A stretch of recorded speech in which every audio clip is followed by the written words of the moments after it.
Hey everyone, Anthony Fantano here, internet's busiest music nerd. Hope you're doing well. And I shaved my mustache. I got sick of it, which is good because if I got sick of my mustache in the time period that I did, maybe YouTube is close to getting sick of demonetizing videos. That would be wonderful. Let's do it. Weekly track roundup, where I go over the best and worst tracks of the week, in my opinion, my humble opinion. Of course, before we get into that, I have to shout out that I am going on tour this October, Speaking Engagement Tour. Link to tickets is down there in the description, along with our Amazon Associates link. If you click on that link, it takes you to the front page of Amazon. If you live in the US, anything you buy on Amazon, after you've clicked on that link, we get kickback from it. Does not add to your overall price, supports the channel, supports the segment. And we have a similar thing going on with the good people over at Turntable Lab, where you can buy colorful pressings of records that I have reviewed on the channel, or some turntable stuff, some speaker stuff, audiophile gear for your budding record collector. And that's it. Let's get into the worst tracks. Let's not even BS this. This is we're really blazing already into this Why You Know review, and we're just a minute in, and we're already past all the plugs. But I know I went easy on you guys. I did that quick, but because I did, please do hit up those links. Thank you. All right. Let's start with the worst tracks of the week, as we typically do. And unfortunately, I have to shout out the new William Patrick Corgan track. You know him as Billy Corgan of the band Smashing Pumpkins. He's been coming out with a bunch of solo material lately under the name WPC or William Patrick Corgan.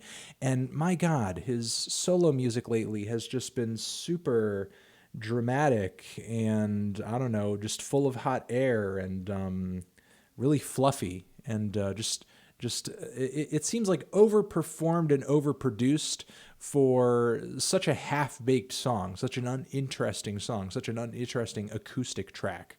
I'm really not sure what to make of this track or really this forthcoming album. Everything I've heard from it so far has been incredibly underwhelming, and it's not looking too good for the new WPC record, in my opinion. Nor am I that hot on the new Party Next Door single featuring Halsey, which of course goes in another dancehall direction, and Halsey over this type of production sounds incredibly awkward, like more awkward than she usually does on her own stuff. Again, I don't know if this is her being alternative here, but it's certainly underwhelming and really bland, and again, kind of towing this cliched line for this style of music that is seeing a real mainstream resurgence right now, but only in such a fashion where it's appealing to very Western audiences. All right, and unfortunately, I was not really that into the new Laura Jane Grace cover of the Mountain Goats' best ever death metal band in Denton, which is one of my favorite Mountain Goats covers, or rather tracks of all time.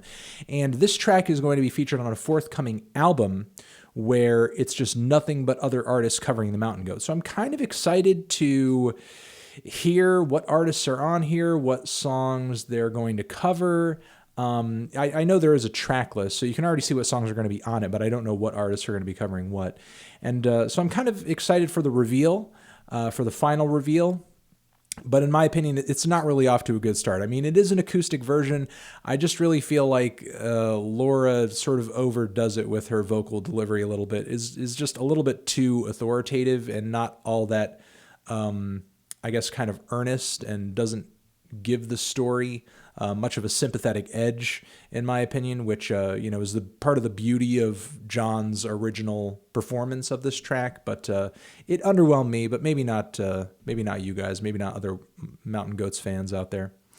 And shout out to the new L7 track. This is like the first track the band has released in years, and much like what the band Le Tigre did when they released that anti-Donald Trump, pro-Hillary song when the campaign trail was blazing, L7 have come out of retirement to release an anti-Donald Trump song.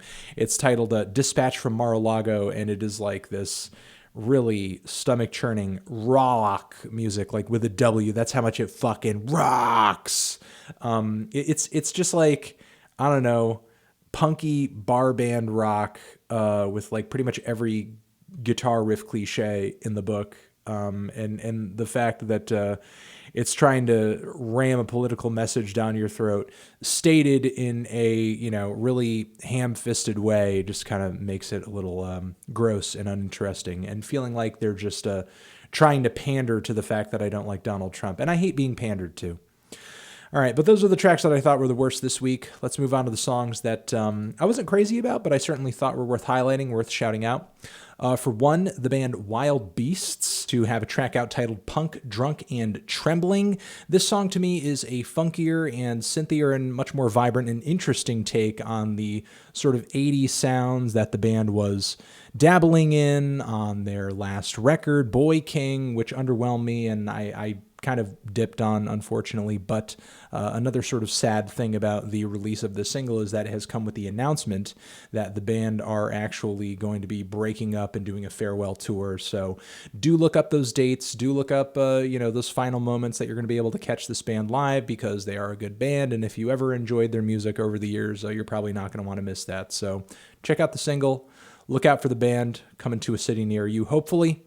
And, good times, R.I.P. Wild Beasts. Moving on from there, The World is a Beautiful Place and I Am No Longer Afraid to Die have a new track out, which is from their new album on Epitaph Records. It's out now, and it's all right. It's not my favorite track from this new album cycle so far, but I'm not going to say too much about it beyond that, because I am going to review the album very soon. I'm hoping to. It's titled Graham. Give it a shot, and hopefully it appeals to you a little bit more than it did to me. Next is the new Rich the Kid track featuring Kendrick Lamar. And this over here has A$AP Ferg and Made in Tokyo on here, but this is actually the version that features Kendrick Lamar that's sort of going around the internet and getting really hot right now. And the track is okay. I mean, Rich the Kid has one of the most cliched flows out there in trap at the moment. Kendrick is really, crazy and off the wall and really eccentric and really colorful, but not really doing anything vocally that he hadn't already dabbled in on his new album, Damn. So it's not really a track that is interesting to me outside of the fact that the production's pretty good. It's a banger. The energy is up there, but it's pretty much a throwaway single. Like nobody's going to care about this track next year. It's a pretty average track in my opinion. And Michael Cera has a new single out. Yes, Michael Cera, of all people, has dropped a new single. You may remember that Bandcamp album he put out a while back. But this new single over here actually features Sharon Van Etten, who actually delivers a very nice vocal performance over much of the song. It still kind of has that quaint indie lo-fi vibe to it, but the synths sound much nicer. And there are actually some nice string embellishments on this thing too. So, while it does kind of have that lo-fi aesthetic, it's very well composed and put together. It's better assembled songwriting wise than much of Michael's Bandcamp album from a while back. So, maybe if Michael keeps at it, he could drop more quality, singles like this. It's not mind blowing or anything like that, but it's certainly, in better taste and more well put together than a lot of that previous Bandcamp album material. And finally, shout out to First Aid Kit, who are trying something kind of new on this latest single. The track is titled, I believe It's a Shame. And I don't know, man, it's got a bit of an Americana vibe to it. And I know Western folk music has always been an influence for the twin-based duo, but I don't know, it seems like they're taking turns singing a little bit more, not trying to sing on top of one another as much, which kind of gives each individual sister a little bit more shine, a little bit more light, and it's kind of a nice change of pace. I think the instrumental is a little run-of-the-mill for this style of music, not all that much teeth on it, but it is a very pleasant tune, and it is pretty well performed. And, of course, the vocals are always the selling point for First Aid Kit, and those, are good. And let's move on to the tracks that I thought were the best this week. First, I got a shout-out to the new WESTSIDEDOOM track, featuring West Side Gun and MF Doom. They have put out a collaborative single. It's titled Gorilla Monsoon. And I have heard from online sources that they have recorded 2 tracks together. And, West Side Gun is essentially hyping that they are going to be putting out an album at some point. And I don't know. I mean, I hope that ends up happening. I don't know what Doom has said to him. I don't know Doom's schedule. I don't know what Doom's obligations are right now. I mean, obviously, that Adult Swim Missing Notebook Rhyme series fell through. So, at this point, I don't really sort of hold my breath when it comes to Doom. Like, oh, he's going to do it. He's going to do it. No question, he's definitely going to do it. He's not going to bail on this. He could end up bailing on this. And if he did, it would actually be really disheartening because I think this single is really good. Like, the instrumental is fantastic. It's eerie. West Side Gun is sounding sharper here than he has on any track I've heard him before. I've heard some of his previous material and wasn't really blown away. This really kind of left its mark on me, especially with him kind of kicking the track off, like very high energy, high level of intensity to his flow on this thing. And Doom comes through with like this super minimal, super laid back delivery that's like partially creepy. It's super simple, but there's a big impact to it. I mean, again, I hope they follow through with this. I hope an album comes into fruition. That would be nice. And, I'm just going to cross my fingers for it because the tip of the iceberg here sounds really good. Liking the new Converge track over here, new album coming out November 3rd, I believe. The track is titled Reptilian. Awesome, multifaceted track. You have that noisy hardcore element of Converge, but there's a very epic and heavy ending to it. Kamasi Washington has a new track out and titled Desire, which is off of a new EP that has been released now.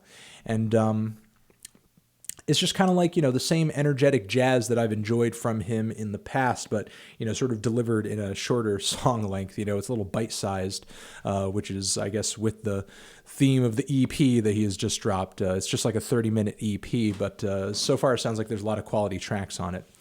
Jessie Ware has a new Spanish version of a new single titled Selfish Love out, which it's actually like even more beautiful and captivating than the original, in my opinion. I actually didn't hear the original until I heard this track. Maybe that's, there's something to be said for that. But honestly, like the Egoista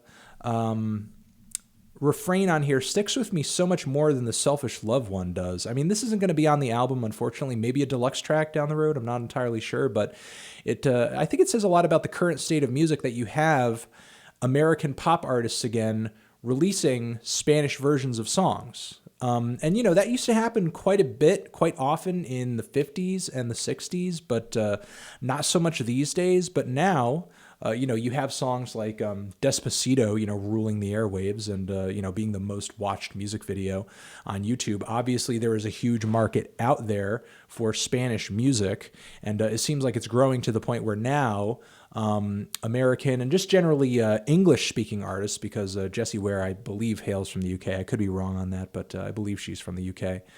You have English-speaking artists who want to tap into that market, and it sounds like she's doing really well with this Spanish version of Selfish Love.